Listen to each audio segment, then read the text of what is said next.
Hello বন্ধুরা, mister and Mrs কিচেনে আপনাদের স্বাগতম। সো বন্ধুরা, আজকে অনেক দিন পর আবার ফিরে এসলাম আপনাদের মাঝে। আপনারা সবাই কেমন আছেন? আশা করছি ভালোই আছেন। তো আজকে আমি আপনাদের একটি নতুন রেসিপি করে দেখাচ্ছি। সেটা হলো তেলাপিয়া মাছের তেল ঝাল। আর এর জন্য আমি নিয়েছি এখানে তেলাপিয়া মাছ ভালো করে পরিষ্কার করে ধুয়ে নিয়েছি। আর এর সঙ্গে নিয়েছি আমি শুকনো লঙ্কা গুঁড়ো, হলুদ গুঁড়ো, ধনে জিরে গুঁড়ো, কাঁচা লঙ্কা এবং শুকনো লঙ্কা একসঙ্গে পেস্ট করে নিয়েছি শিলনোড়ায়।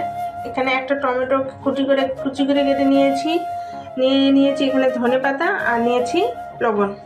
আর এর সঙ্গে নিয়েছি এখানে আমি দুটো পেঁয়াজ শিলনোড়ায় বেটে পেস্ট করে নিয়েছি, আর দুটো আলু আমি লম্বা করে কেটে নিয়েছি। বন্ধুরা দেখুন, কড়াই তেল দিয়ে দিয়েছি, সর্ষের তেল। কড়াই গরম হয়ে গেছে। আর এদিকে আমি মাছগুলো লবণ হলুদ মাখিয়ে নিয়েছি। এখন আমি এই মাছগুলোকে হালকা করে লাল করে ভেজে নেব।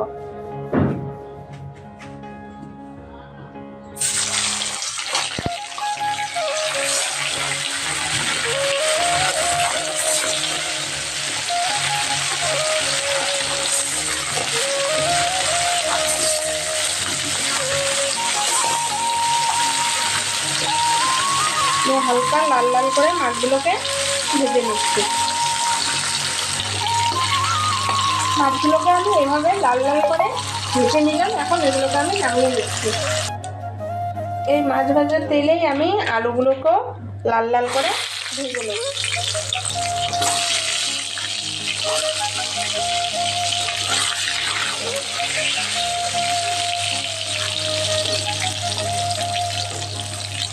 সামান্য একটু হলুদ দিয়ে দিচ্ছি,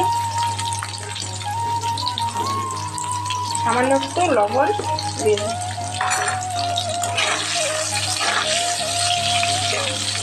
লবণ হলুদ দিয়ে আলুগুলোকে আমি লাল করে ভেজে নিচ্ছি। দেখুন, আলুগুলোকে আমি লাল করে ভেজে নিয়েছি। এখন এগুলোকে আমি নামিয়ে নিচ্ছি। বেঁচে যাওয়া অবশিষ্ট তেলে আমি আর কিছুটা পরিমাণ তেল দিয়ে তারপরে আমি সমস্ত রকম মশলাগুলোকে ভালো করে কষিয়ে নিচ্ছি। আর এর জন্য প্রথমে আমি দিয়ে দিচ্ছি পেস্ট করে নেওয়া পেঁয়াজ।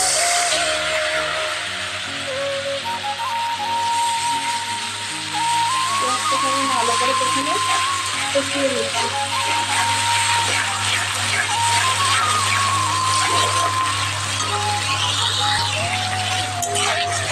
পেঁয়াজ কিছুটা কষিয়ে নিয়েছি। এখন এর মধ্যে আমি কাঁচা লঙ্কা আর শুকনো লঙ্কা বাটাটাকে দিয়ে দিচ্ছি।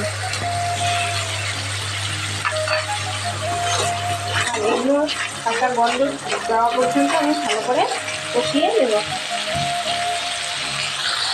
দেখুন, পেঁয়াজ আর কাঁচা লঙ্কা শুকনো লঙ্কা ভালো করে কষানো হয়ে গেছে। এর থেকে তেলও ছেড়ে দিচ্ছে। এখন এর মধ্যে আমি একে একে সব গুঁড়ো মশলাগুলো দিয়ে দিচ্ছি।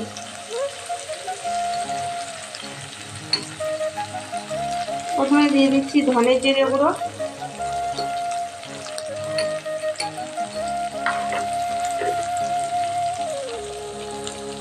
দেড় চামচ পরিমাণ। তারপরে দিয়ে দিচ্ছি শুকনো লঙ্কা গুঁড়ো হাফ চামচ পরিমাণ। তারপরে দিয়ে দিচ্ছি হাফ চামচ পরিমাণ হলুদ গুঁড়ো দিয়ে এগুলোকে আমি ভালো করে আবার একটু কষিয়ে নিচ্ছি। আর মনে রাখবেন, যখন একটু মশলাগুলোকে কষিয়ে নেবেন গুঁড়ো মশলাগুলোকে, তখন যেন গ্যাসের ফ্লেমটা একদম লো থাকে, নাহলে এই মশলাগুলো সমস্তগুলো পুড়ে যাবে। লো ফ্লেমে আমি এগুলোকে কষিয়ে নিচ্ছি।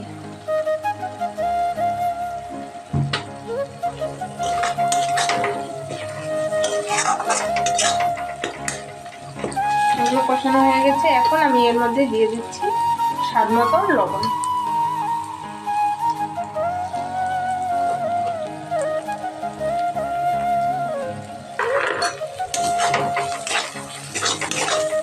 লবণ দিয়ে এগুলোকে আবার একটু কষিয়ে নেব। মশলাগুলো কষানো হয়ে গেছে। এখন আমি কিছুটা পরিমাণ জল দিয়ে দিচ্ছি।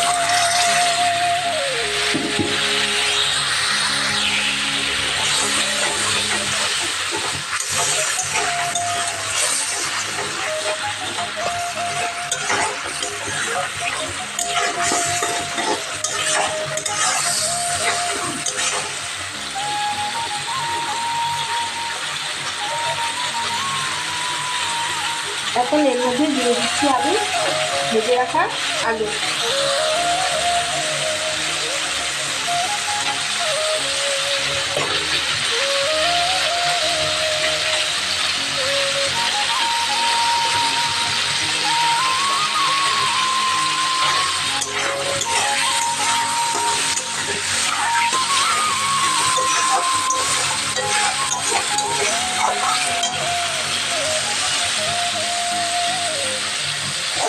এখন এর মধ্যে মাছগুলো দিয়ে কিছুটা কষিয়ে নেব।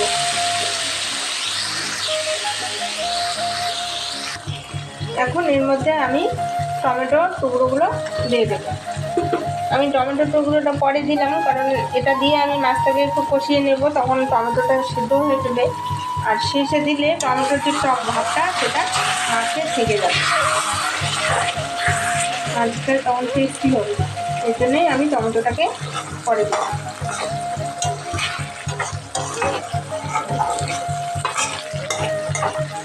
আমি লো ফ্লেমে মাছটাকে ভালো করে কষিয়ে নেব। মাছ কষানো হয়ে গেছে। এখন এর মধ্যে আমি ঝোলের জন্য কিছুটা পরিমাণ জল দিয়ে দেবো।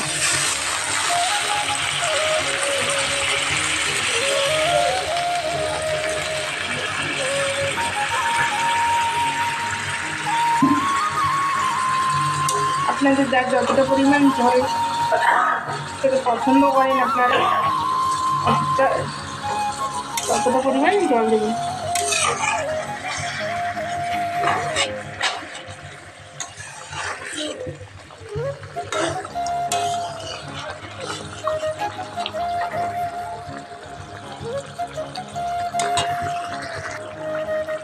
মাছের ঝোলটা ফুটে গেছে।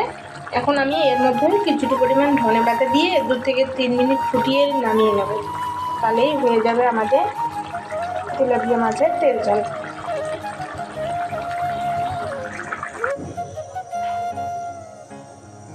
একদম রেডি আমাদের তেলাপিয়া মাছের তেল ঝাল রেসিপি। এভাবে রান্না করে গরম গরম পরিবেশন করুন, দেখবেন কতটা টেস্টি হয়েছে।